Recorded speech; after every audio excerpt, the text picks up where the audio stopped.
Tonight, we're joined by two people who simply can't agree on one very important question: Queen Isabella of Castile and Christopher Columbus. The Queen is still wondering whether she's about to fund the greatest commercial expedition in history. And so after years and years of rejections from one royal court after another, he's still absolutely convinced that India is just over the horizon. Let's just say history has a habit of rewarding bold ideas while also proving their inventors spectacularly wrong about some of the details.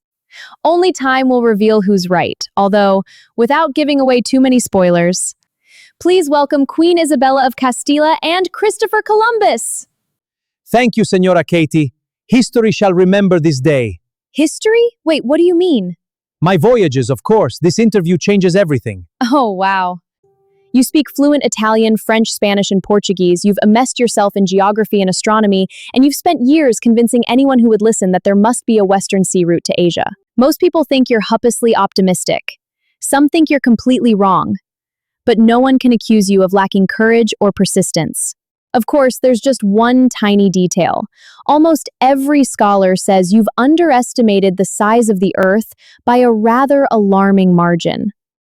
Your Majesty, your advisors tell you the voyage would be vastly longer, far more dangerous, and could easily end in everyone being eaten by monsters. And now, just when Spain is finally solvent, this Italian businessman arrives asking you to finance a voyage west because he insists India is practically around the corner. What do each of you believe lies west of Spain? And if someone kept sailing in that direction, what would they eventually find? Christopher, you insist that Asia and the riches of India, China, and Japan are much closer than everyone thinks. So, who's right? What's really out there beyond the horizon, and why should the people of Spain believe you? We'll be the first to reach India via the western route, and we'll make tons of money from the spice trade. Tons of money? How? Spices are worth their weight in gold back home. India is just 3 weeks to the west of Spain, and not 3 months east as everybody believes. 3 weeks? Are you certain? Assolutamente, it is a shorter route. That's unbelievable. We'll cut off the Turkish middlemen, and the Yemeni and God knows who else. A bold plan, Christopher. It will secure our route to the Indies. The earth is so small and it's round. Round, are you sure? Yes, like a ball.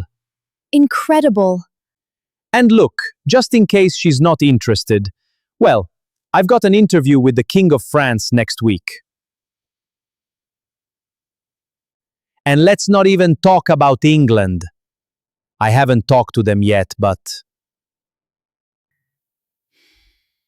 Besides, the King of Portugal is expressing very strong interest too. Look, everyone is so eager to finance my expedition. I tell you, Katie, I'm pretty sure she will sign. Wow, this is getting interesting. I also request noble titles. A percentage of all future trade for me and my sons. Governorship of lands not yet discovered. And hereditary privileges. If we discover islands on the way, I'll be the viceroy of all these West Indian islands. Spain will get the absolute monopoly of this business, and I'm just asking for 10% of the profits, that's all. I'll leave you to it. The French have already found something.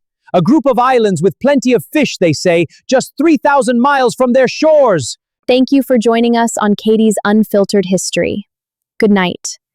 And wherever your journey takes you, may you always find a favorable wind.